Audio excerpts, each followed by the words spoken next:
Salut, moi c'est Guillaume Mollet, j'ai 23 ans, ma matière préférée en MMI c'était l'audiovisuel, et actuellement je suis cadreur-monteur.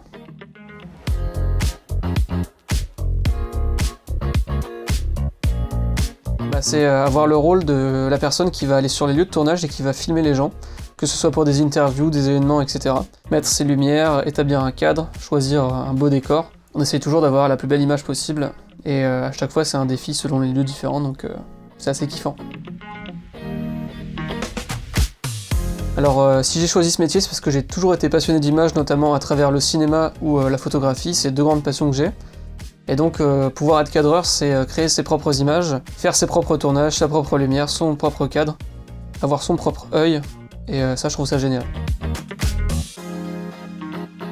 N'importe qui pourrait être cadreur avec son téléphone ou avec une caméra, mais il y a un vrai regard, comment est-ce qu'on va placer le décor, comment est-ce qu'on va placer les lumières, comment est-ce qu'on va diriger la personne, est-ce qu'on la met face au soleil, est-ce qu'on la met contre le soleil. Il y a énormément de choses à savoir en fonction de énormément de situations.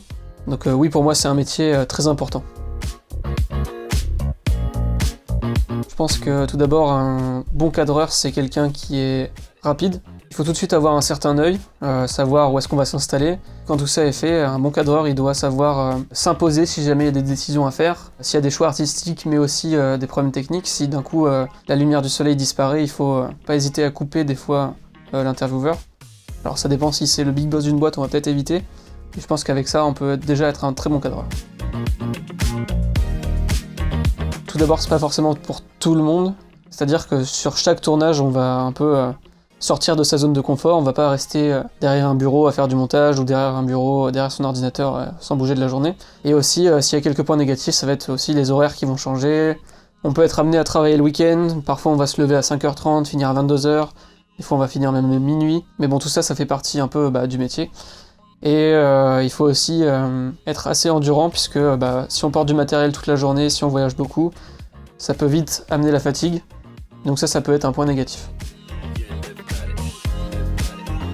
Tout simplement déjà on crée nos propres images, donc c'est toujours plaisant de créer quelque chose. En fonction du projet qu'on peut faire, on peut le mettre sur les réseaux sociaux et peut-être même se la péter un peu, on sait pas.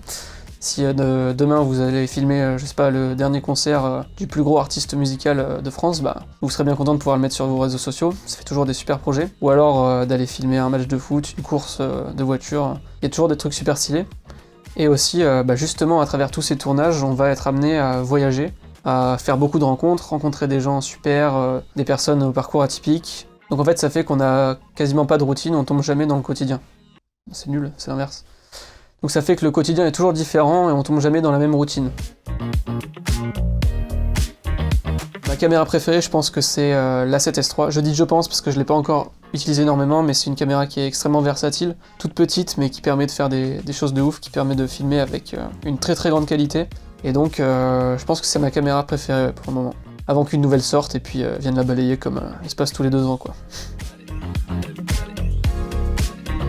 Ça dépend dans quel milieu exactement vous voulez travailler. Si vous voulez travailler dans le cinéma, je pense que oui, c'est comme un très gros plus de connaître des gens, puisque quand on veut faire un film, on veut le meilleur film possible, et donc on appelle les meilleures personnes, ou les personnes avec lesquelles on travaille depuis des années, puisqu'on a confiance en eux.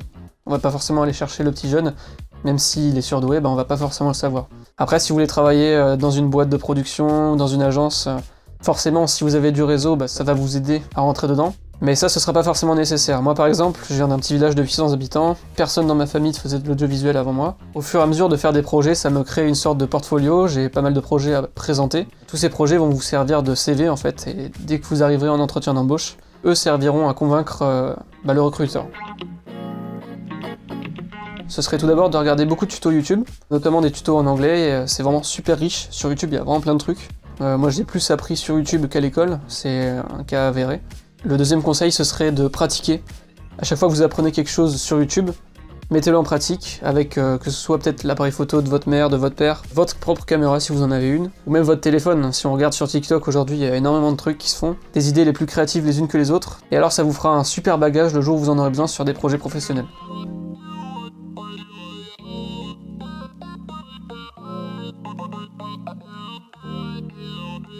Si vous voulez en savoir plus, n'hésitez pas à me contacter sur les réseaux sociaux. C'était Guillaume Mollet pour Horizon. Salut!